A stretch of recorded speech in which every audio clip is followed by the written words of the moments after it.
espermatozoides podrían estar adaptándose a ese ambiente que le está propiciando. O sea que la juventud no es un seguro que me indica que definitivamente en esa época tengo que tener hijos.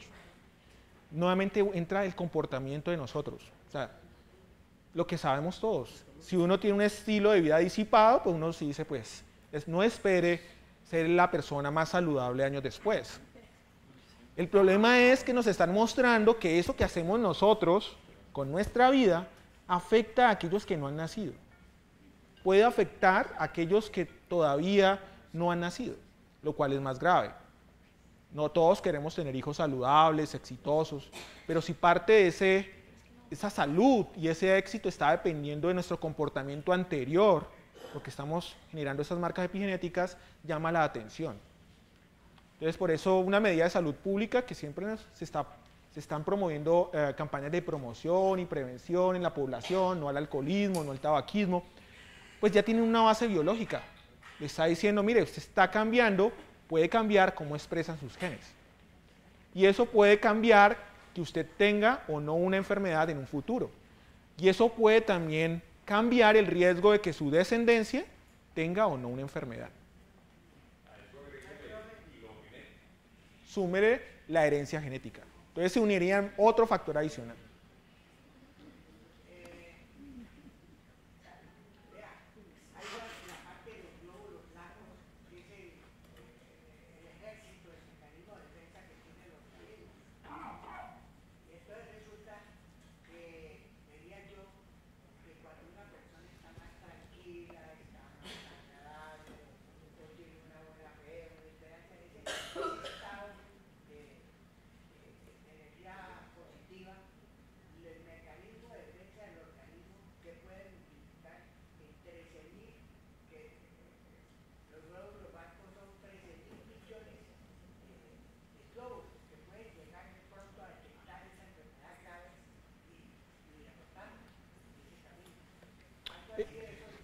Bueno, estamos hablando ahí del sistema inmunológico. El sistema inmunológico es efectivo contra agentes infecciosos o células cancerígenas, pero la mayoría de nuestras enfermedades no son de ese tipo. Las vivencias emocionales, ¿qué tantas marcas genéticas? Sí, ya hay estudios. El primer estudio fue un estudio con las mujeres embarazadas en el atentado de las Torres Gemelas. Y encontraron que estos niños presentan trastornos de hiperactividad y depresión. Y bueno, buscaron los marcadores y encontraron que hay diferencias. La propuesta es que durante ese periodo, el hecho traumático que están observando las madres, pues se eleva los niveles de cortisol, de glucocorticoides. Y los glucocorticoides son una señal que puede ser interpretada por la maquinaria epigenética y generar cambios epigenéticos. Entonces, es uno de los mecanismos propuestos. De hecho, traumas en la niñez también se han propuesto que pueden generar alteraciones en esos marcadores. O sea, realmente lo que tenemos que tener en cuenta es la experiencia que vivimos de manera crónica en un periodo muy sensible para estas marcas puede establecer un comportamiento de riesgo para el futuro. ¿Y puede haber reprogramación también en ese caso? Eso es lo que tiene que estudiarse, porque normalmente ya toman los niños en etapas en las cuales ya está la manifestación. Pero teóricamente hay posibilidad de intervenir de forma más efectiva hasta la adolescencia. ¿Sí?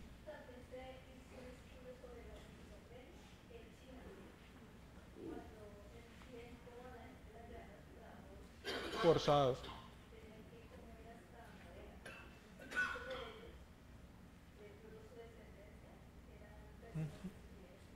Sí. Sí. La mayoría de los estudios han tenido como eventos bastante agudos, o sea, como el 11 de septiembre, las hambrunas, pero entonces uno tiene que pensarse en efectos que no son tan agudos, moderados. ¿Qué efectos? Y ahí tendríamos efectos mezclados. Sí, doctor. Buenas noches. Buenas noches. Doctor, yo soy profesora, yo vivo en Petamo, vivo en Cauca. Soy profesora de biología química y nutrición. Mi colegio tiene una especialidad en salud. Entonces, nosotros hemos realizado un plan de estudio, lo hemos venido organizando poco a poco y cada vez se le hacen ajustes. Me llamó mucho la atención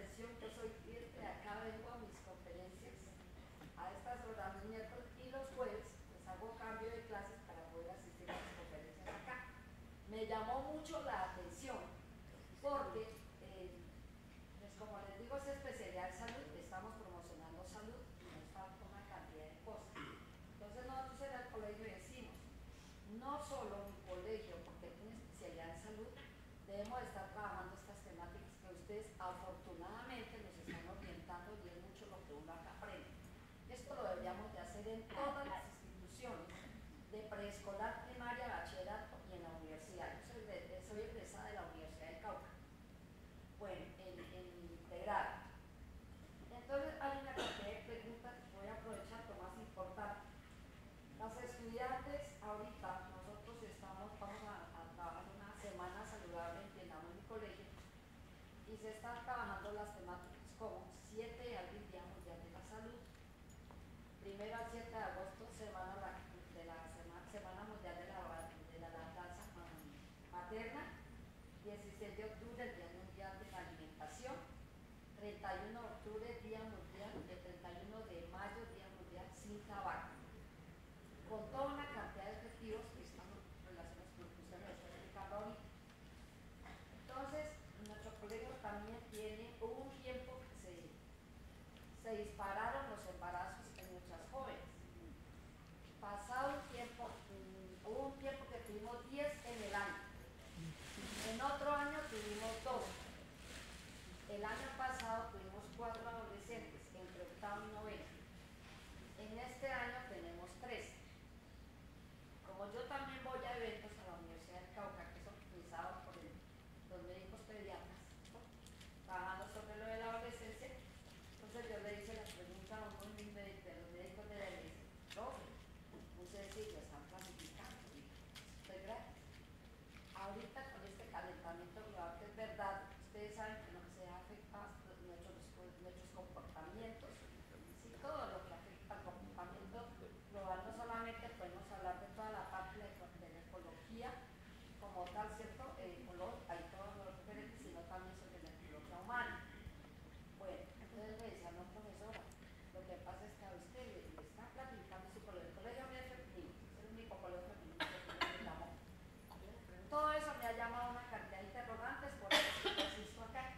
Entonces, una de las preguntas que la muchacha me decía era, señor profesora, ahorita hablando de la lactancia materna, ahorita que estamos en el boom de las cirugías, yo les decía a ellas que ojalá algunas veces pudieran venir conmigo a estas charlas, que qué rico que les dé permiso y yo me las traigo. Y voy a hacer eso, una de estas veces voy a ver una que sea con un grupo pequeño.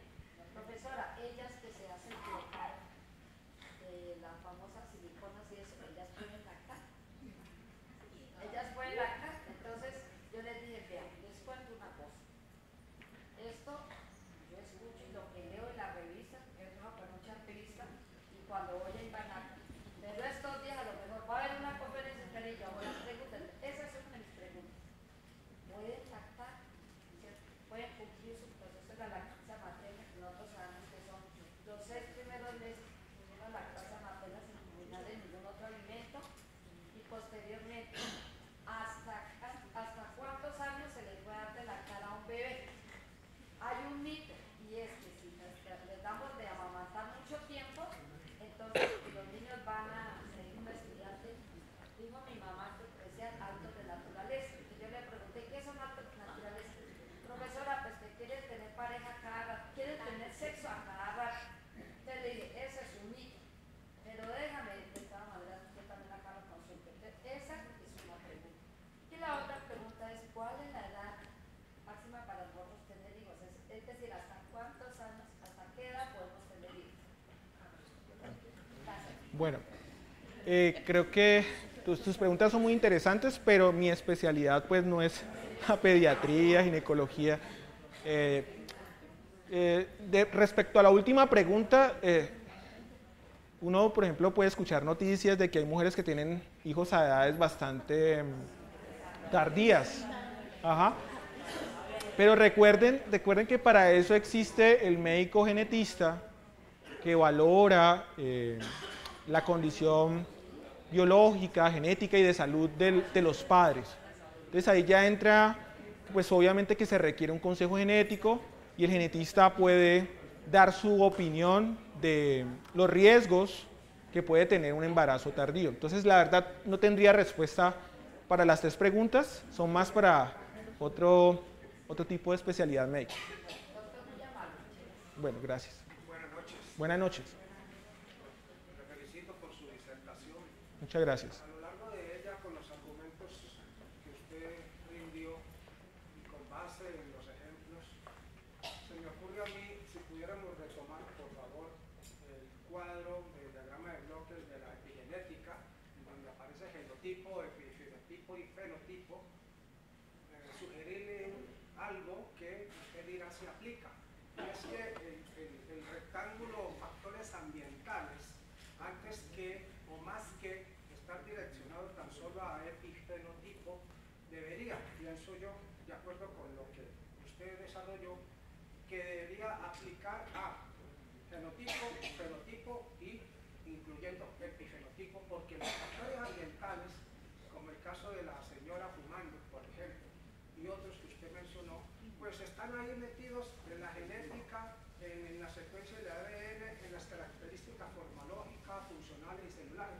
Entonces todos ellos, tabaquismo, temperatura, de alguna manera influyen en el genoma humano y entonces antes de ser direccionado tan solo a este fenotipo, debería más bien englobar o totalizar todos los 3 bloques. Ese es mi comentario. Sí, no, estoy de acuerdo con el comentario parcialmente. Entonces, la idea de este diagrama era centrarme en qué modulaba el epigenoma. Pero obviamente si uno se pone a ver, pues finalmente los 3 están relacionados. Entonces, lo que heredamos de nuestros padres determina el fenotipo. Y esa herencia de genes, pues nos permite adaptarnos mejor a un ambiente en particular, a unos factores ambientales en particular.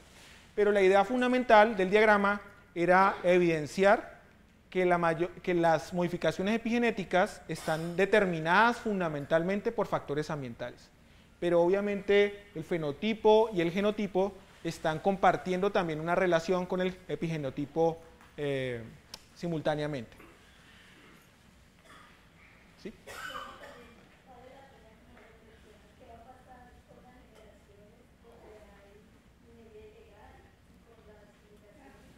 Sí. Lamentablemente, pues los estudios humanos son muy limitados en nuestro país.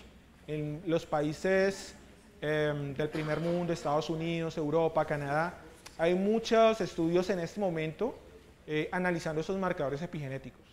Y tardan mucho por la complejidad y porque son marcadores que tardan años en establecerse. O sea que no son cohortes o estudios cortos, son estudios de años para poder evidenciar efectivamente que un factor ambiental está generando un cambio epigenético y está relacionado con un cambio fenotípico. Gracias, doctor, por su charla. Disculpa la Muchas gracias. Me pareció de todas maneras aceptable y me faltaba, pero quería hacer un énfasis porque yo trabajo más con genética, con epigenética, y quisiera mencionar que lo que se ha discutido aquí no siempre es tan clarito respecto al impacto epigenético. El ejemplo de la señora embarazada es mucho. Una señora que esté embarazada y que esté fumando y sepa que eso va a suceder, eso no necesita estudiar epigenética para saber que el cigarrillo o el alcohol o el vicio le va a hacer daño. Esa persona, ese niño tiene chance de salir con problemas psiquiátricos, ya alguien lo mencionó, pero posiblemente no es solo porque se expuso a eso, es porque ese niño está heredando cosas de esa mamá. ¿A qué mamá en la cabeza le ocurre que puede estar usando droga, bebiendo tráfico durante un embarazo? Esa señora tiene problemas psiquiátricos. Yo lo menciono porque yo soy neurólogo pediatra y nosotros estamos viendo mucho ese problema acá.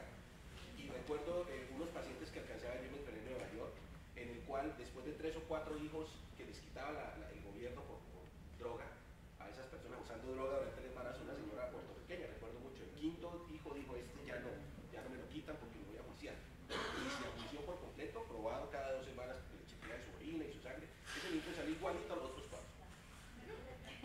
Esa señora ya tiene algún tipo, y el doctor, la persona que se fue, también mencionó lo de los padres y toda esa generación. Nosotros estamos viendo mucho eso, es más preocupante, porque el hecho de que ese niño tenga las mismas condiciones de hiperactividad, problemas de comportamiento, trastornos de aprendizaje, parece lo mismo de los padres, pero mucho más acelerado, mucho más severo. Entonces a mí me interesa, y uno aprende esta charla, muchas gracias, pero yo sí quisiera enfatizar que mucho de esto es estudios en humanos, es muy difícil hacerlos. Sí. Pero el componente genético sigue siendo muy importante. No, creo que durante la charla siempre les mencioné que era una pareja de baile, ¿no? Yo heredo una secuencia de ADN, un genoma, pero eso no está determinando únicamente el desarrollo de las enfermedades hacia futuro, sino que parte de esas enfermedades también vienen determinadas por los comportamientos que yo tenga durante mi vida. Y efectivamente ahí entra algo, y es que si yo quiero entender el componente epigenético, pues tengo que tener claro mi componente genético, porque es una pareja. Pero sobre el componente genético es que se forma el componente epigenético. ¿Listo? Entonces, quisiera, sí, gracias por esta intervención, porque en ningún momento quise darla a entender de que no importa los genes que heredamos. Sí importan. Pero es tan importante como las experiencias que desarrollamos durante nuestra vida. Sí. Bueno, gracias. ¿Sí? Bueno. La última pregunta, por favor.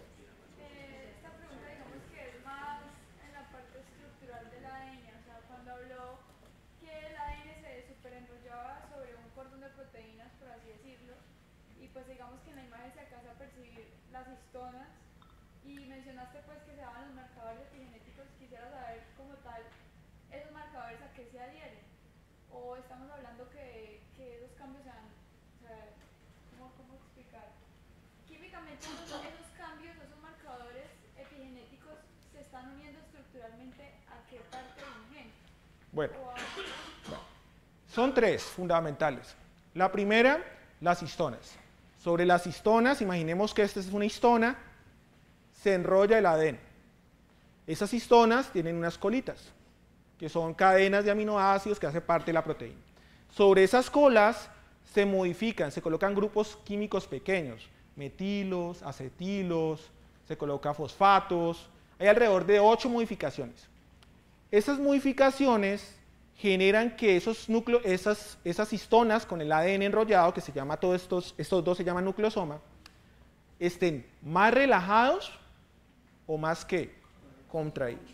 Si está más relajado, es más fácil leer la información, porque la cadena de ADN está relajada.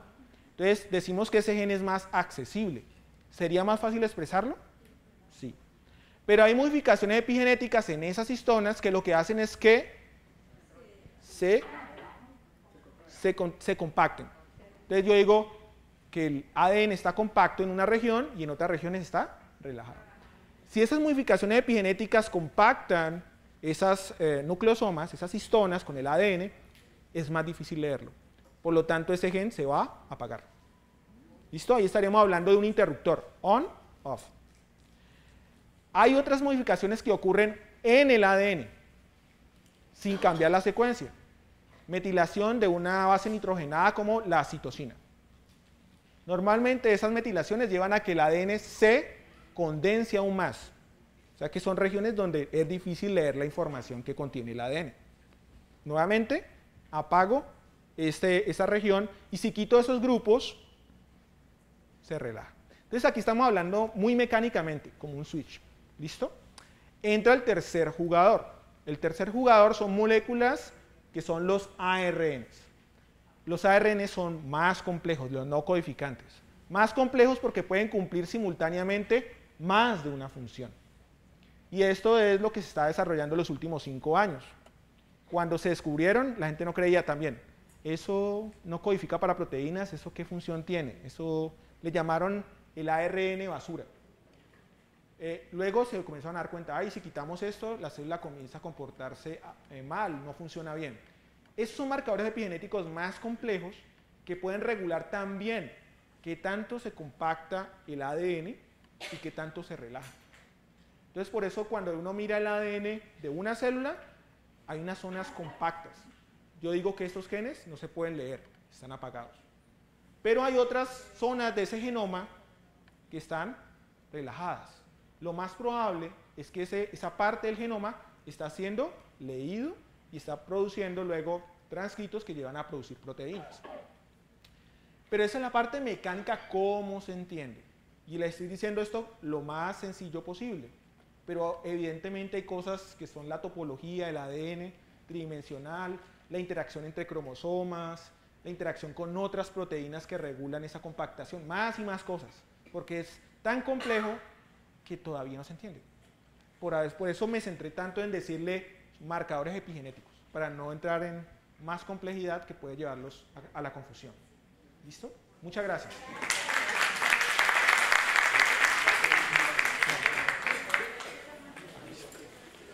Gracias. Okay. Bueno, no, muchas gracias a ustedes.